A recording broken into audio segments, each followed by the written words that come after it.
Okay, hello there everyone and welcome to the next Speedrun Interview. Today I'm interviewing someone from the Timesplitters Speedrunning community, Redacted. Hey, what's up? Alright my friend, let's get started. Why did you start speedrunning? I mean, to be honest, the reason why I started speedrunning is probably just like, first things first. Like, I already played the game for a long time. I already played it a lot, grew up with it. You know, you'll probably hear the same thing from a lot of other people. But, and then I just thought, I think I'm pretty good against bots. Why don't I try it again? Or like, try what other people do and just beat it as fast as I can. It gives you like a different feeling of satisfaction whenever you're able to beat the game like at a faster pace. Yeah, and then I guess comparing it to the scores that other people got felt more like a challenge because there's a TS Elite website, and I guess just Yeah. putting myself to the test with other people's scores felt more like getting a platinum trophy, I guess. Man, I love that answer. What games are you currently speedrunning, and what games do you plan on speedrunning in the future? I mean, not gonna lie, I'm not speedrunning anything right now. I'm just playing games for fun. I'll probably go back to TimeSplitters when Christmas break starts, but besides that, I just kind of took a break. You got a little overwhelmed with speedrunning, buddy? Yeah, and then honestly, I just wanted to catch up with some personal stuff like school, university. I Yeah, didn't want it to and get in the way. I understand. Okay, what glitches, skips, and also tricks would you say has been the easiest and also the hardest for you to perform? The easiest and the hardest. Yes, sir. The hardest, I would say, is the box teleport on What Lies Below. I've done it before, but only on accident, and I've never actually like finished the level doing it. I always mess it up in the middle of it. Easiest ones I've done is the Scotland the Brave skip. That's super easy. And then I guess just virtual brutality on leagues. To my knowledge, the skip for the teleport box skip, the boxes basically have to be put in very specific position. They have to be pretty much perfect, and I'm guessing you have to move the control stick like up against the boxes, like a certain way as well. Yeah, so basically you have to push the box in front of you or behind you if you're walking backwards.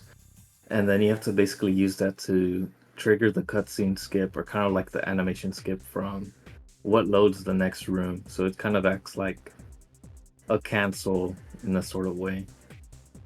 Okay, and the Scotland the Brave trick you talked about is the one where you clip through the electric fence, correct? Scotland the Brave, that's the second level in the game. The one you're talking about is the Russian connection. Oh, I'm sorry. Yeah, that's correct. I'm sorry. Yeah, the one that or the Scotland the Brave one, that's the one where you get the Jeep in the second level, and then you have to align it with you have to align the back wheel with the shadow on the ramp going up to the castle, and then you get out Oh, of the, yeah, and then you get out of the driver or passenger seat. I forget which one right now, but and then it makes you go out of bounds because you're getting out in between two tiles, basically. I remember that one. That one was incredible. That was a very cool skip to find. I think that one was super easy to do. Like, when you get back into speedrunning, what's going to be your biggest goal? Would I get back to speedrunning? Yes, sir. Honestly, it would just be like so on the TS Elite website. I'm basically like about rank. Let me look. Rank 12 with 7,229 points. Wow. So I'm like rank 12 out of like around 200. I'm two spots behind Lefaucheur. He's a French speedrunner, older than me.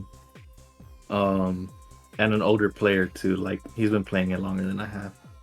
I guess just being closer to his level, first of all, and then breaking into the top 10. Because I think, like, at first, I had kind of like benchmarks, like, oh, I should pass this person. I like everyone else talks about them a lot. And now it's more like, okay, now that I passed this person, I actually try to pass this other person, and now it's more like, all right, I'm almost there. Just let me get into the top 10. Okay. Yeah, I mean, I've done goals like that before, trying to get to certain points in leaderboards. Heck, Yeah. I somehow almost accidentally, without realizing it, got first place in one of the categories on SpongeBob Plankton's Robotic Revenge. Oh, that's pretty cool.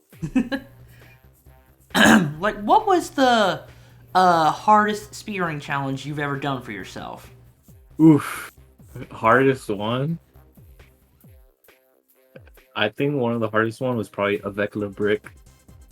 That's one of them. That's the one where you have to throw bricks and all of the plates and glass Oh on yeah. the map Chinese. Another one is Freak Unique. That one was pretty hard too because it's pretty optimized. Like I'm only 5th place on it, but I still think it was like hard, but it was a good type of challenge as well. I mean, I guess basically like any of the challenges that I got world records in, like Ninja Garden, Big Game Hunt, those took a lot or like a lot of time, but also kind of like I would say because I'm the only one or like one of the top players playing on the GameCube controller, like it might seem harder to other players. How hard was it to get the aiming down for the challenge where you throw those bricks at the plates and glass? I think at first it was hard, but then like after a while, like you just get used to it. Some people think of the GameCube controller as a handicap, but I mean that's what I grew up using, and that's what I play on the most. So I thought it was pretty easy. After that, it just becomes kind of like muscle memory. Okay. What was how long was the longest speedrun you've ever done? Probably the 100% speedruns. For Timesplitters Future Perfect? Yeah, those take like about around 4 to 5 hours, like nonstop. Man, I figured 100% of that game would be much longer.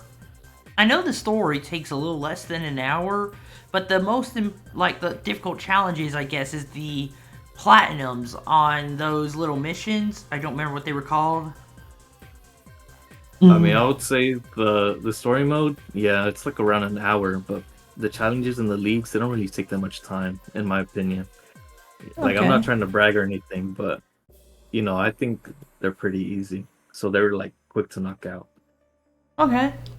Do you believe that Timesplitters Future Perfect still has skips and glitches yet to be discovered?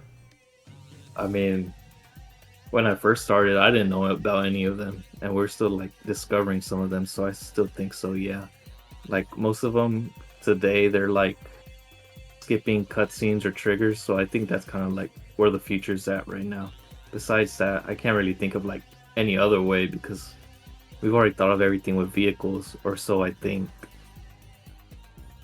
Have y'all discovered any out of bounds tricks, or do you guys think it's possible anywhere in the levels? There's a couple. There's one on Hotel that you can do on one of the challenges, which is Timesplitters Classic, and then there's the one on Scotland the Brave. Besides that, I mean, the one on What Lies Below that counts as one too, with the box. But besides that, I think the next one would probably be the Machine Wars. I think that's what the level's called. The one where you pilot the big robot at the end of the mission to finish it. Do you believe that the mansion has any possibilities of having an out of bounds glitch? Yeah, I think any level with boxes can have an out of bounds glitch, or especially Mansion of Madness. There's some parts of the levels where you do jump through a hole or kind of like walk through a door and then it triggers a cutscene. Yeah, there's a lot of checkpoint that you do need to check, but I think ultimately like on any level there's probably something waiting to be discovered. Like you never know. Yeah. Oh, do you think it's possible to like skip the missile or any any of those wooden boxes on the train level? To be honest, no. I don't think so. That level is too linear. You guys do a lot of like analyzing and messing around the game to search for more skips over time. Yeah, some people more than others, especially Spoyer. He's one of the main ones who like finds the skips and kind of like experiments on them the most. I would say he's the main mastermind, or he has the most. He has the most tools, and he usually finds them better than anyone else.